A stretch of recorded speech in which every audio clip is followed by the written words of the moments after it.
குறைந்த விலை நிறைந்த தரம் தங்கள் தேவைகள் அனைத்தும் ஒரே இடத்தில் ஜெயச்சந்திரன். நீலம் ஸ்டுடியோஸ் அப்ளாஸ் என்டர்டைன்மெண்ட் தயாரிப்பில் மாரி செல்வராஜ் இயக்கத்தில் துருவ் விக்ரம் நடிக்கும் பைசன் அக்டோபர் 17 முதல் திரையரங்குகளில். பழைய நகையை கொடுத்து வைட் 11 மந்த்ஸ்ல அதே அடைக்கு புது நகையை எடுத்துக்கோங்க. எக்ஸ்ட்ராவா ₹1 தர வேண்டாம். Magic old gold exchange.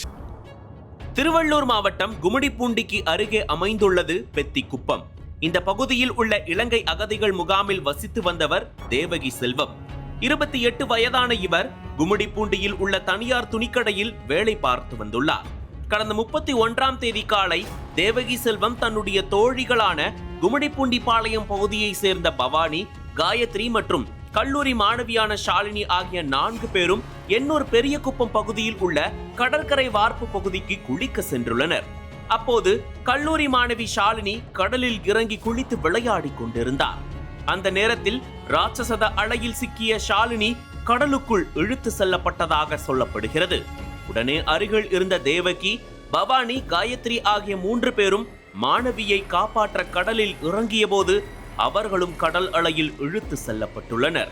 சிறிது நேரம் கழித்து அப்பகுதியை சேர்ந்த மீனவர்கள் சிலர் வார்ப்பு பகுதிக்கு சென்று பார்த்தபோது இளம்பெண்கள் 4 பேரும் கடலில் சடலமாக மிதந்துள்ளனர். இதை பார்த்து அதிர்ச்சி அடைந்த மீனவர்கள் உடனடியாக சடலமாக இருந்த 4 பேரையும் மீட்டு எண்ணூர் காவல்துறையினருக்கு தகவலை தெரிவித்தனர். தகவல் அறிந்து சம்பவ இடத்திற்கு வந்த போலீசார் அங்கிருந்த மீனவர்கள் உதவியுடன் மீட்கப்பட்ட உடல்களை வாகனங்களில் ஏற்றி உடற்கூறு ஆய்வுக்காக அரசு ஸ்டான்லி மருத்துவமனைக்கு அனுப்பி வைத்தனர்.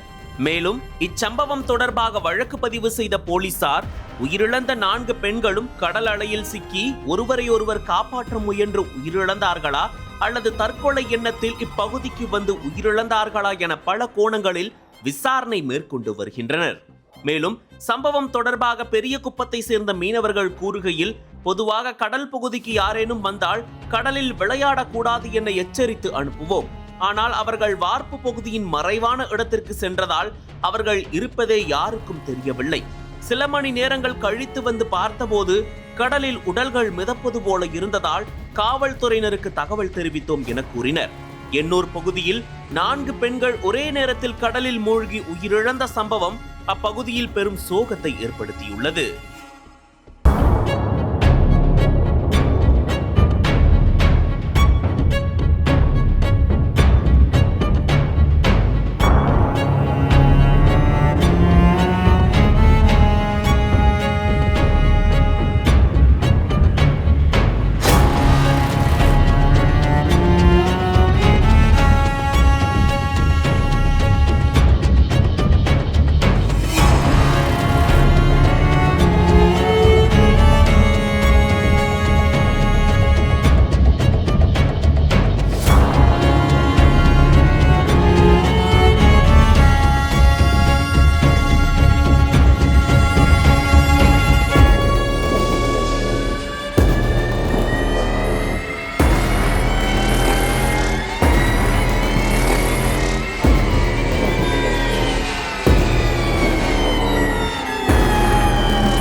அனல் பறக்கும் செய்திகளை அப்டேட் செய்து கொள்ள நக்கீரன் களத்தை இப்பவே சப்ஸ்கிரைப் பண்ணுங்க.